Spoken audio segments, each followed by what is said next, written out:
Jen is a woman who maybe has a thing about being mature. She doesn't want to admit how old she is, and so she's dating a guy that, you know, seems like a nice sugar daddy to have, but then he's got 5 kids, and she wants nothing to do with that. She doesn't want to be tied down to 5 kids.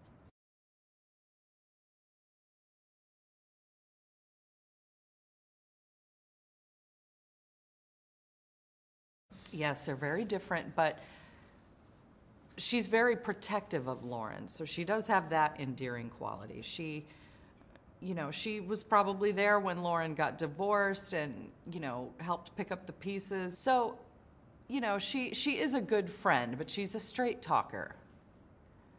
And that is good, but sometimes it's irritating.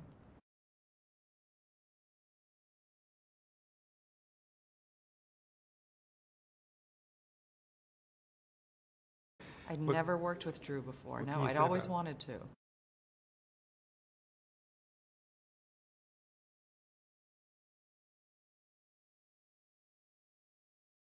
I can say that we had no time to bond prior to this, but when I got to the set, I felt like we were best friends. Because she's just that kind of sweet, welcoming person. So I hope I get to work with her again at some point.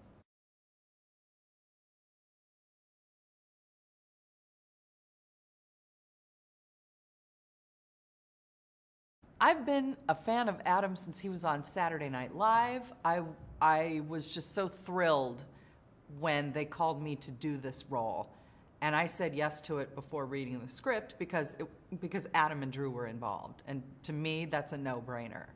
Like, of course I'm gonna show up for this. So we had a great time. Then I read the script and I was relieved. I was relieved that I said yes to it before reading it because it turned out to be a good decision.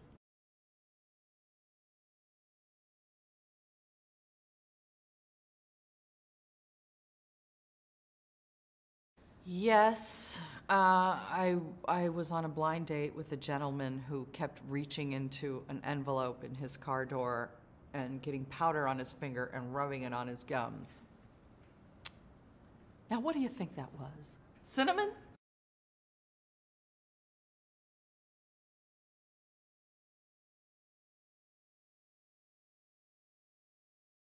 A little bit, a little bit. They had a very clear vision of what they wanted my character to do.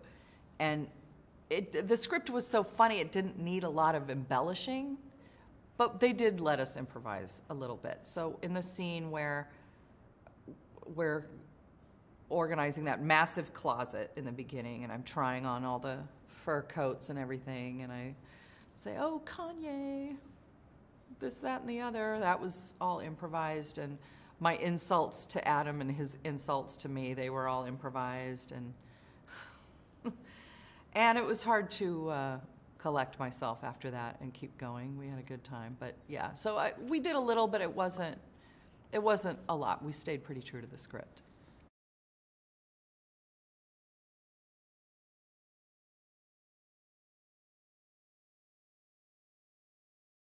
Yes, it is very difficult. And I have a problem that once I get the giggles, that's it. That's it. Everybody can go to lunch because I can't collect myself. I have a real hard time. And sometimes it's just the slightest thing that sets me off, and then I laugh and I cry my makeup off, and truly everyone has to leave because there's just no point in continuing.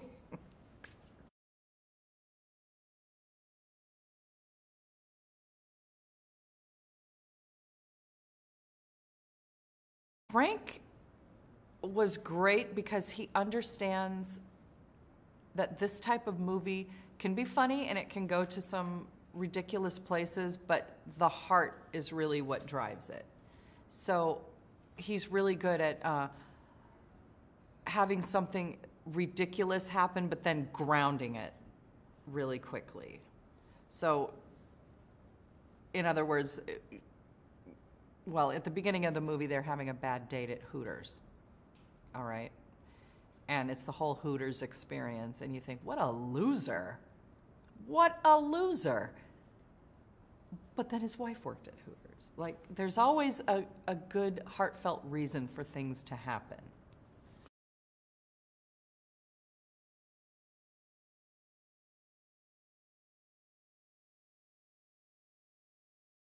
Yeah. Yes, I am. I am very sorry. I would have wanted to be serenaded by Terry Crews every time I went to the buffet. Who doesn't want to take that vacation?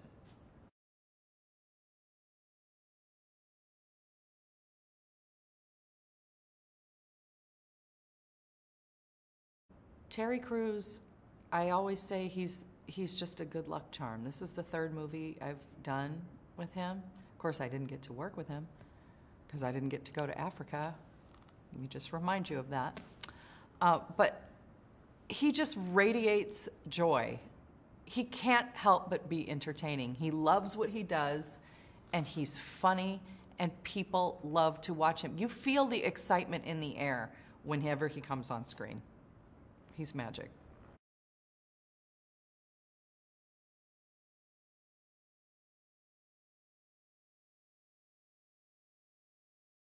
I was so happy. I was so relieved. I thought it was funny. I thought, you know, this is something I'm proud to promote, and I want people to go see this. I can't wait for people to see this movie. I think it's going to be a big hit, and I hope there's a sequel. I hope there's a sequel where they all get to go to an exotic location and Jen is there, right? I at least hope I get to stay in the Happy Madison camp, you know.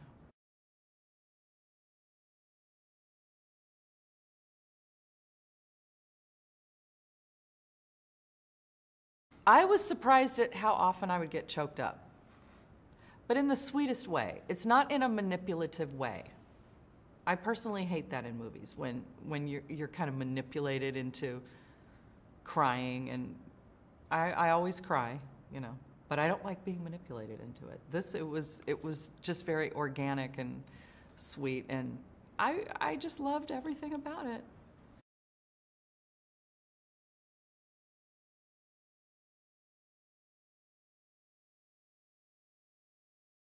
Yeah. The best comedy comes out of the truth, and the best comedy comes from just playing it straight and not going for the joke. The joke will come, but don't push it.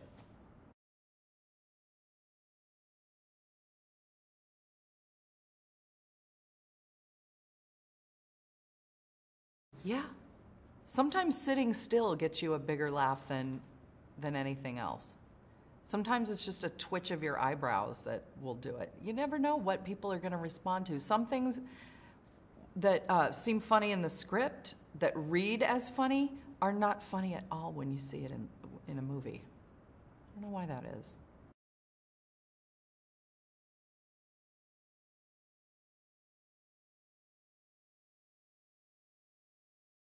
Well, I personally am happy to see blended families get some recognition, you know?